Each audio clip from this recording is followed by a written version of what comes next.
It seems to me that we have lost perspective on what it is that was fundamental to the feminine and the masculine principle. It seems that the society has allowed those two particular principles, male, female, man, woman, sex, gender, it's now this huge gumbo that anything goes. And when you have a society where anything goes, anything can happen.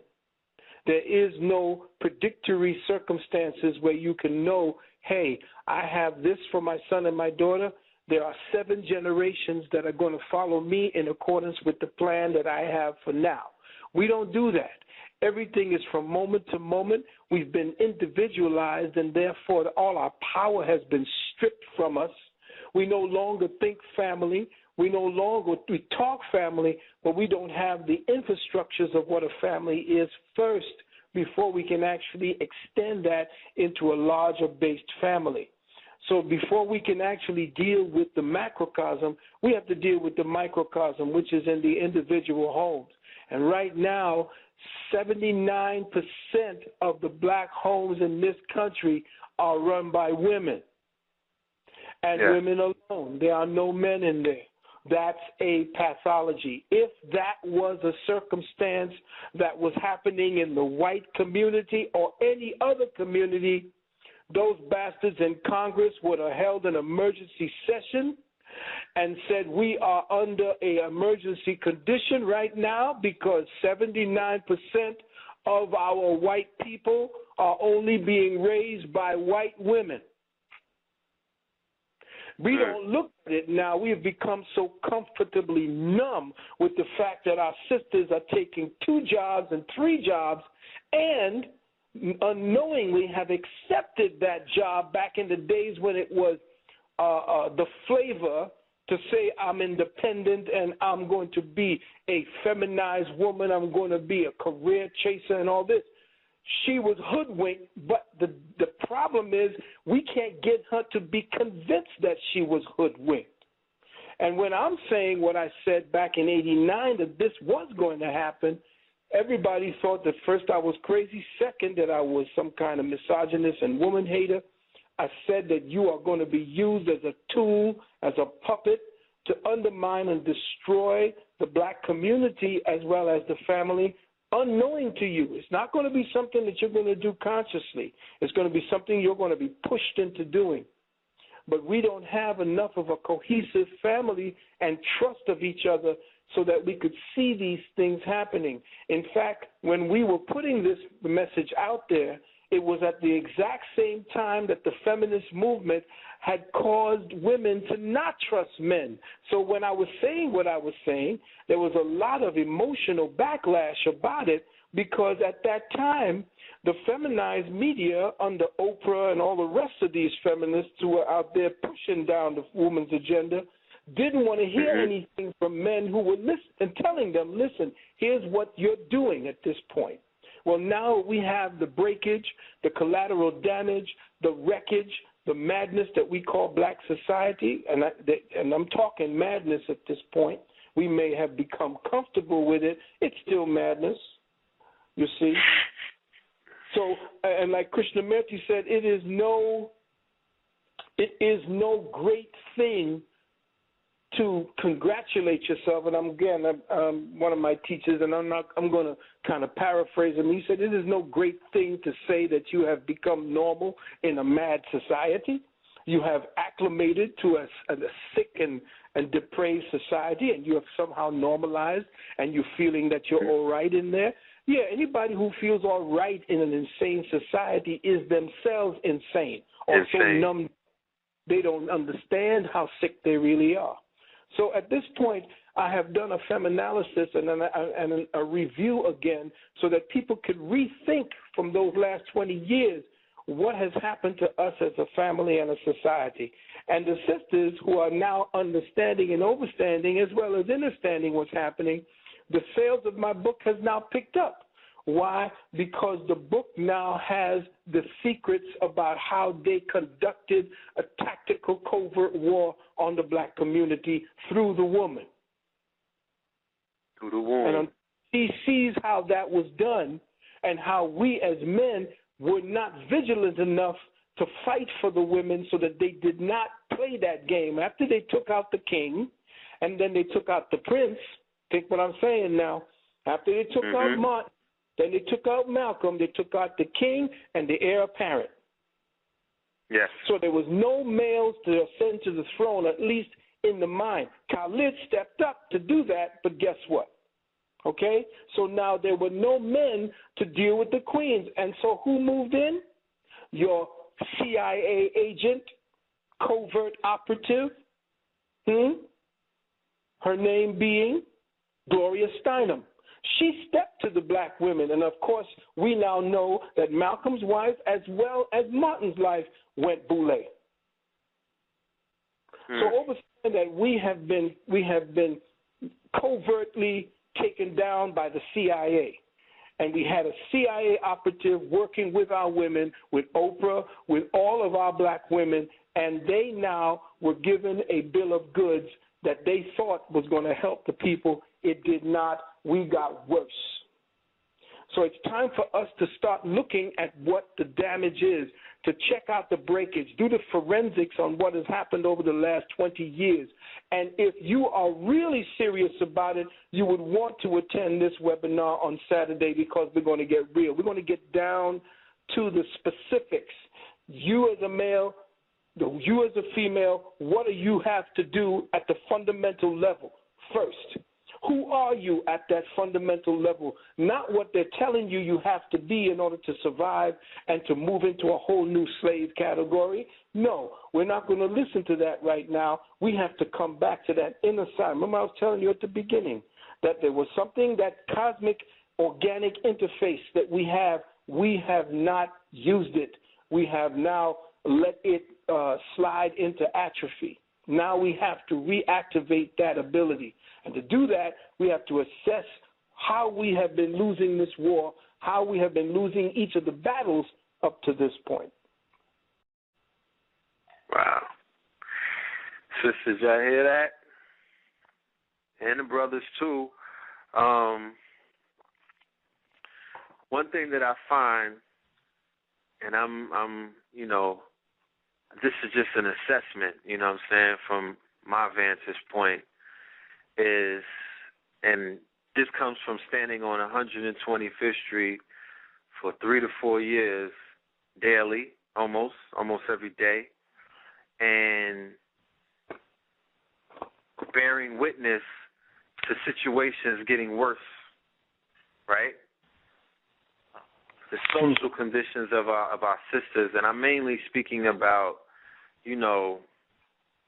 the women on women, the sisters coming through with men from other cultures, and not to say that it wasn't happening before, but more so of the sister looking at you like she hates you, coming, got, Prince William on her arm, and she's looking at you like you did something to her, or she's coming through with a sister on her arm, and she's looking at you like you made that happen, and you're looking at the sister, and a lot of the brothers out there never knew what to say. Like, I found it was many times where we just stood there dumbfounded, looking at each other like we were uncomfortable saying anything because we didn't know how to even address that. Well, you have to understand this, brother, that the woman has always looked to the man to solve problems.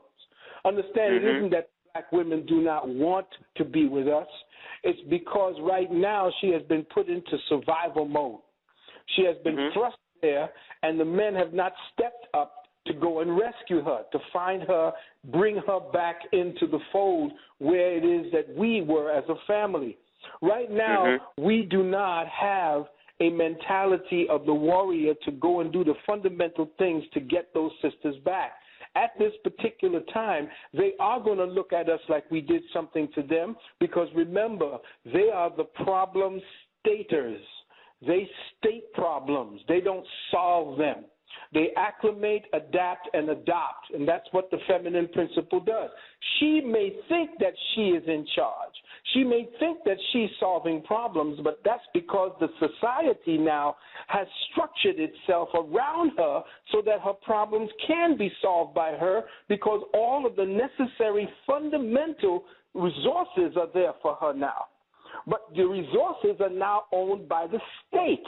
The state has become the man, and when the state is giving her what she wants, it's giving her the impression and the perception that she is independent of anything else and does not need the man. So what you have to understand is that the mentality has been given to her that she needs to be independent. But at this point, it is not her nature. So yes, she will walk down the street, look at you and say, like, you did something. Yes, you did. You did not come and get her. You did not step and do a cold cock on this Prince William, get him out of your community like Khalid was telling you, and step up and grab your woman and bring her by your side and begin to start building a community with her. This is exactly what it is. So she is waiting for the problem solver to solve the problem, and none of us have stepped up. Now the problem is being solved because there has to be a relearning of who we are first. You can't go out and field an army and get somebody and go following a leader and start saying, okay, we're going to do that. No. Here's what the deal is.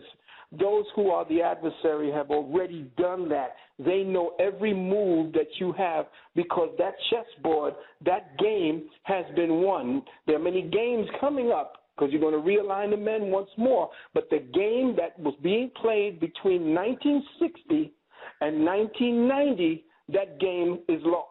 We lost it. Now we have to understand how we lost that chess game. And in the Wounded Womb book, I show how we lost the chess game by showing you that it was a chess game and who was playing the parts that got us in the position that we are in right now. So, yes, the problem solvers have to now step back because we're still here. We now know what's going on. Now what are we going to do about that? How are we going to solve that problem? And this is what we're doing. We are relearning how it is that we have been undermined. We are learning that all the tactics that they have used against us, we now can line them up and see how they will come. Now, because we are becoming more sophisticated in our knowledge of how this beast works, he now has to become more overt. There's no more subtle tactics anymore. He got to come at you with mind control. He got to come at you with the jackboots.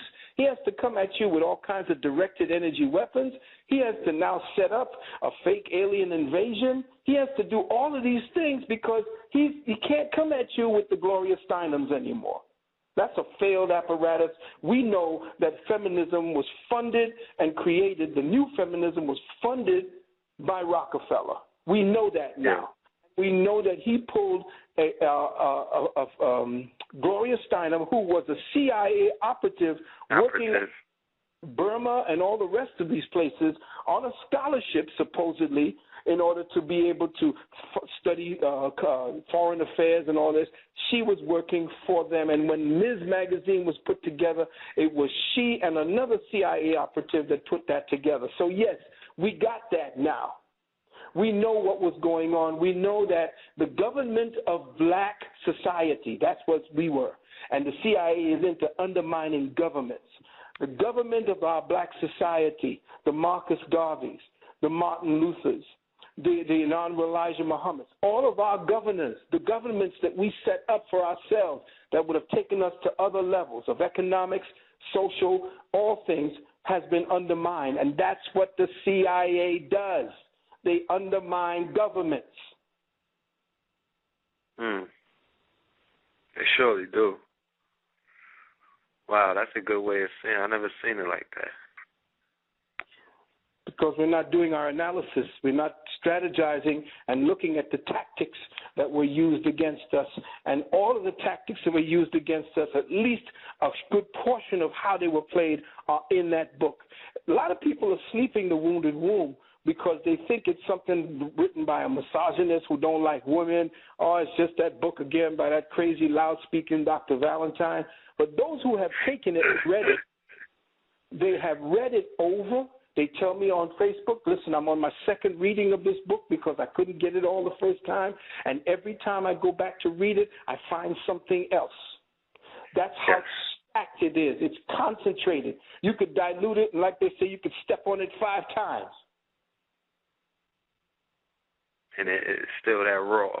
And still give you a hit. Mm-hmm. How many pages again, Doc? It was over 1,000. I had to take out about 200 of them. It's now 709. If I do another re-up on it, which is the reason why it became 700 pages, is because I had to go back and substantiate. Most people didn't believe what I was saying because they thought it was just off the top of my head as a metaphysician. What are your facts? What are the things? Who said that? And how did you know this and all that? And again, that's the Europeans' slave mentality. People can't even hear or even analyze the truth when they hear it. They need to know that somebody else said it first before they can have permission to even think that it might be the truth. That's how much enslaved we are. You don't got no footnotes in the Bible. You don't got no references to see whether or not Jesus was saying what he was, but you got a bunch of niggas in church that's definitely worshiping him. Ain't nobody questioning where it is. We heard anything about it. But when Brother Valentine says, hey, sister, you screwed up at this point, I'm screwed up at this point, and here's why. Nah, that ain't it. See, that's the kind of mentality we have today. And the reason why it's 700 pages is because I went back and I put 130 references, books that they could go back to, articles they could go back to, research papers they could go back to that I did my due diligence in finding. So it isn't just, this book is not just a frivolous bunch of pages put together. It is a coming together of metaphysical, occult, economic, political, all of it mixed up and meshed up, mythology, all of that, so that there's a full balanced viewpoint that you could pull from. And a lot of people now, then they say, well, I'm gonna go ahead and break down and get it. Then they get it. Brother called me. He said he got it for his lady. They just sat it up on the shelf, didn't read it for about 2 months. They pulled it down, and that's all they did. They've been marking it up, putting the yellow things to it, going to school with it, reading it back and forth to each other. Indeed. Well, I'll tell you this. Like I said, brother, this Saturday at 7 o'clock, for those brothers and sisters who want to be on to find out about this wounded womb and what's been happening to us, to really look at this gender equation, to really look about masculine and feminine, to look at this homosexual equation and see what it is being used as a weapon, pretty much a weapon for defertilizing the black community. And people don't understand that. People don't understand what it is, how it's being operated, what it is. It's an actual tactical plan, a tool. How they now are using women's eggs and women's stem cells, and they're now creating sperm out of female stem cells so that they could fertilize another female if the two women are married. So now we are into that position at this point where science is going to back up what you feel your independence has gotten you. And that is, you can choose whether you want to have a baby, whether you want to have a man, or you want to have a woman. It is now hog-ass wild. But you don't see it because it's not going to come and say, okay, everybody, go gay. And I love what that sister said, everybody's gay. I forgot what the name of that sister was, but she really read the whole hip-hop community, or the rap community, actually. And she started showing all of the superstars, with their eye makeup, and I forgot her name. Yeah. She was fun to listen to, but she was on point. But what I'm saying is they're not going to come at you kabang. It is going to be insinuated, like they're doing it in schools now. Part of the school curriculum is to now desensitize you and get you to accept gay. So now the children are being told by their school counselors that instead of being revulsed by the idea of looking at two men and two women tongue kissing in the park when they walk by, is to investigate that and say, well, what is it that makes you feel that? Now your revulsion, your natural revulsion as a heterosexual, it means that you were programmed into believing that that was something wrong with that. You're now going to be given the okie doke. You now got to reverse your psychology, which is based on your natural instincts. Now you got to say that that's somehow an illness on your part. So heterosexuals who see that as deviance are somehow sick. And now they're going to get a psychiatric term for that, and they're going to throw that into the community for them to accept. So the game is real deep. And if you're not looking at it like, if you're not looking at it like that, if you don't see it as a very deep psychological game being played on you very subtly, then you're going to find yourself 10 years, 20 years down the line with your children accepting this as normal and participating in it.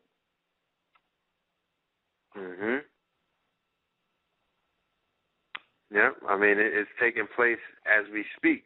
You know, the youthful generation that are coming up as a result of MTV, because they had the dating shows where the parents would have, their daughter or their son, and they would choose a date for the daughter or the son. So, they had son on son or daughter on daughter. A lot of these children have grown up watching this. They've grown up watching Maury Povich. I remember as a youth when we were watching these talk shows, Ricky Lake, it started with Richard Bay, then it evolved into Ricky Lake, then it degenerated into Jerry Springer, then it metamorphed into Maury Povich. When we first began watching these shows, we knew that they were scripted shows and would laugh about them. Yo, that's bugged out. But as time went along, and as the social program got a little more got a little more accepted by the masses, then it became the norm. So now you're watching Maury, and the guy comes on, and he's like, yeah, you know what I'm saying, I was married to this lady over here, but I'm sleeping with her brother, and that's the norm now. So the parents who knew that it was scripted and it was false, they brushed it off. But the children who came behind them, and remember, these are daytime talk shows, so the children are exposed to this in the daytime. They're watching it on their phones. They're watching it at home. It's in syndication. They don't know that it's scripted. They're looking at this as the norm. Right. So they're saying to themselves, popular culture, you go to me and my wife had arguments about this in the household. I'm like, why are you watching the Shopping Network channel with my son sitting there, and every man on the Shopping Network channel is a homosexual? What, you got to be gay to shop now? You got to be gay to paint your house? Like, what are they telling you? You know what I'm saying? Exactly. And she, it ain't even like she's for that. So I'm like, if you're not for that lifestyle, why would you even subject yourself? I don't care about, Ralph Lauren bed sheets and all of that. You don't need these people to tell you how to hook your house up. Like, turn that off. Here's what I'm saying right now. There's where you as the man are supposed to step in as the condition first authority, the conditional first authority to put a stop to that. Woman is unconditional. She will look at things and say, oh, well, she critiques. She will critique it as and that, but she's looking at it as entertainment, as whatever it is. She's not looking at that particular thing as a conditional authority. She's not. And, and women are saying, well, I can make up my mind. No, there are things that you do just based on your instinct that the society has now created a condition where you and what you think is correct over whatever it is that the men. I had a brother call me today because his woman and he are not at terms. Now she goes to the doctor to get ready to give this 1-year-old child an injection, some kind of other drugs, and he's now lamenting that he can't put his foot down about that. Why? Because the state has given her power, and they know based on her nature that she will go to the authority that she's been told she can trust. She was told she can't trust him, so she goes to the doctor. And I told her, I said, you know that you have a life there in your hand. And if you don't start investigating as the mother what's the best for your child, then that child is going to become your burden later on. So now you better listen to the man. If he's talking sense, do not brush him off. And this is what is automatically given to the woman today. And when they have their conversations, they can have conversations now based around the fact that they can override the man. And they gloat about these things, not realizing that if they have not done the types of studies that supposedly a good man, if they chose to lay down and open their legs for this man, what were they thinking about him at the time? Did they take the time to know that he was righteous? He did his studies and so forth? Then why aren't you listening to him now? What is it that you're doing as a woman that you now have to regret and go through this kind of drama after the fact? So what has happened now is that women have been told that whatever emotional feelings they have about a situation can override reason until reason is told to them by an authority that they were told to trust. So no longer you as a man, you have to learn to step up. And that's what I'm saying to you. Your queen was watching something because it was there. I'm watching the church. It's a shopping network. And, yes, well, you know, homosexual. No, she wasn't thinking about the youth, was looking at that situation. That's because you have to be there to tell her that does not go. This is what has to happen. And if she's not paying attention to that, then she needs to step up. This is what's missing. This is the family structure I'm talking about, that we have now glided into this matter-of-fact madness that we're not even looking at it as a structural breakage, that the infrastructure of our society, where the original, again, you have to deal with the conditional first authority. That is, he looks at it, he sees it, and in his mind, if he is just and he is righteous, he says, no, that can't go, because in this family, this is how we have already said that this is how things will go. And you're supposed to keep the law and order in there. Mm-hmm. And if you step up and say that does not go, our child is being given that. This is the most impressionable age. The child is learning this. We have to teach that child distinctions at this point. Period. Yes.